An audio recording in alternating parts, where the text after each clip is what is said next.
বলেছি কোথায়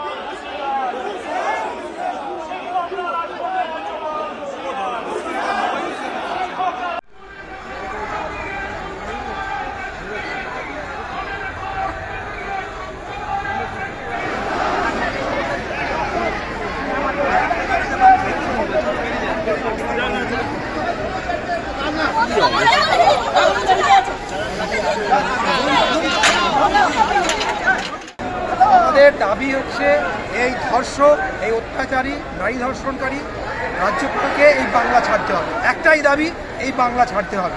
নারী ধর্ষণকারী, নারী নির্যাতনকারী এই ধর্ষক রাজ্যপাল আমাদের বাংলার দরকার নেই। আমাদের মা বোনেদের ইজ্জত নিয়ে যিনি খেলা করছেন তাকে এই মুহূর্তে বাংলা ছেড়ে পালাতে হবে। আমাদের দাবি এটাই, আমরা আমরণ দাবি করবো। এটা সবসময় আমরা এর জন্য লড়াই করব। আমাদের শিক্ষা সেল এর জন্য লড়াই করছে, আজ সমস্ত শিক্ষক পথে নেমেছে।